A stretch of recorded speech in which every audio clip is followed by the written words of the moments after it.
근데 이제 산삼을 가지고 사람들이 와서 단종에게 바치잖아요. 금성대군이 사약을 먹고 죽는 장면. 대개 보면은 피를 뿜으면서 바로 쓰러지죠. 실제로는. 안녕하세요. 경희대학교 한의과대학 본초학교실 김호철 교수입니다. 오늘 저기 옆에 보시는 분이 여러분들 본초 강목 아시죠? 이 본초 강목인데요. 이게 보시면은 이 그림도 있고 상당히 방대합니다. 이 시즌이 30여 년간 전국을 다니면서 만든 책입니다. 우리 본초학 분야에서는 대가이고 또 유명하신 분이기 때문에 제가 오늘은 옆에 이렇게 모셔왔습니다. 오늘 이야기는요, 왕과 사는 남자가 이미 다 아는 슬픈 이야기이지만 하도 이제 주위에서도 얘기를 하고 저도 어제 저녁에 봤습니다. 그 중에서도 이제 약초들이 많이 나오더라고요. 근데 이제 산삼을 가지고 사람들이 와서 단종에게 바치잖아요. 이제 저는 그 산삼이라는 용어가 좀 거슬렸습니다. 그 당시에는 산삼이라고는 안 불렀고요.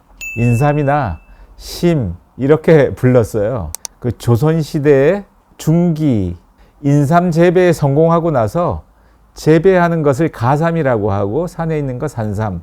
그래 가삼은 이제 자연히 인삼이 된 거죠. 이렇게 된 데는 좀 우리나라의 슬픈 역사가 좀 있습니다. 그 조선이 건국되고 정통성이 조금 약간 부족했잖아요.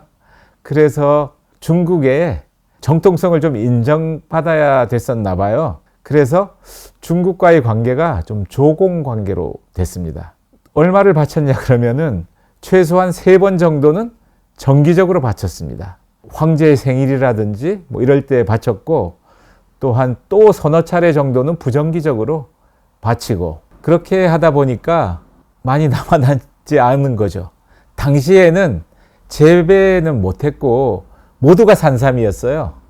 우리나라의 이제 전국 각지에 산삼을 모으는 그런 직제도 있었어요.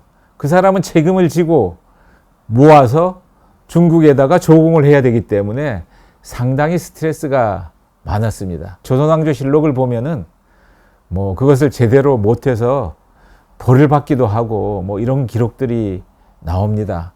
그리고 점점 이제 멸종이 돼 가는 거죠. 산에 있는 것들을 계속 채취하다 보니까 그 왕실에서 이런 얘기도 합니다. 야, 우리는 인삼 먹지 말고 도라지 먹어야 되는 거 아니야? 뭐 이런 이야기도 나옵니다. 산삼이 왜 그렇게 가치가 있을까? 왜 그렇게 비싼가? 생각을 해보세요. 우리 피는 풀들, 흔한 풀들이 있죠. 몇 년을 삽니까? 1년 삽니다. 그런데 인삼은 잘 돌보면서 재배를 해도 4년에서 6년 갈 때 절반으로 뿐이 또 안 남아요. 많이 죽습니다. 이렇게 죽는데 그 산에서 100년을 살았다. 최적의 조건이 거기에 갖춰졌을 때 그렇게 오래 사는 겁니다. 그래서 하늘이 정해준 거라고 이렇게 산삼은 이야기를 하죠. 또 인삼의 재배의 역사에 대해서 조금 더 이제 말씀을 드리자면은 조선 왕조가 시작되고 나서 한 150년 정도까지 거의 멸종이 됐습니다. 그런데 우리 민족이 어떤 민족입니까?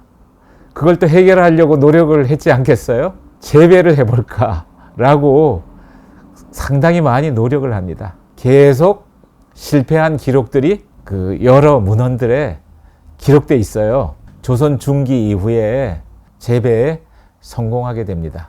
당시에 인삼 재배의 세계 최초의 재배국이 되었습니다. 인삼 재배는요, 상당히 까다롭습니다. 오랫동안 키워야 되고, 또 거기에 이제 병충해도 있기 때문에 여러 가지가 있는데 그런 것들을 다 해결을 하면서 개발한 거죠. 평범한 진리긴 하지만 뭔가 강한 스트레스가 없으면 새로운 개발이나 창조가 이루어지지 않는다. 이런 거를 생각을 하긴 합니다. 그 이후에 또 보관이 문제였어요. 개발을 하고 나서 그걸 또 이제 보관을 해야 되는데 인삼은 대개 8월 정도나 9월 정도에 채집을 하게 되면은 그 다음 해까지 보관을 해야 되는데 이 보관하기가 힘든 거예요. 찌니까 이제 보관이 잘 돼서 그 찌는 방법을 개발했는데 그걸 처음에는 판삼이라고 했습니다. 판삼이라고 하다가 나중에 색깔이 붉으니까 이제 홍삼으로 바뀌었는데 임진왜란 전후로 해서 1592년이니까 그 전후로 이렇게 만드는 방법이 개발된 겁니다. 그러니까 홍삼은 보관하기 위해서 한 건데 중국에서 이렇게 보고 중국에 조공하는 게 이제 백삼이다 보니까 왜 당신들은 이렇게 좋은 홍삼을 먹냐. 우리는 그때 홍삼이 별로 보관하기 위해서 만든 거고 백삼이 이제 좋다고 생각을 했는데 홍삼이 이걸 주면 좋겠다고 해가지고 홍삼을 이제 조공하게 됩니다. 이게 이제 홍삼의 역사죠. 이렇게 해서 고려인삼이 유명하게 된 겁니다. 왕사남을 보면서 제가 또 하나 주목하게 된 것은 이제 사약입니다. 사약. 금성대군이 사약을 먹고 죽는 장면.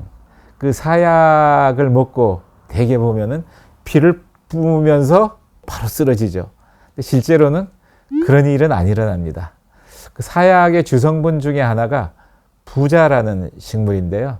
예쁘게 투구처럼 이렇게 꽃이 피기 때문에 투구꽃이라고도 이제 하고 또 뭐 밭꽃 이런 여러 종류들이 있습니다. 식물 속으로는 아코니툼 속인데 그 아코니툼 속에 아코니틴이라는 성분이 있습니다. 그 아코니틴 성분이 있는데요. 이 아코니틴 성분은 우리가 먹으면은 부정맥이 일어납니다. 부정맥이 첫째 일어나고 두 번째로는 호흡근이 마비돼서 사망을 합니다. 근데 그 시간이 우리 몸에 들어와서 흡수가 되고 또 그것이 우리 몸에 퍼지는 시간이 빨리 흡수돼도 한 30분. 그러니까 30분에서 1시간 정도에 사망하게 되는 거예요. 그러니까 먹고 나서 바로 팍 쓰러지거나 그런 일은 일어나지 않게 되는 거죠.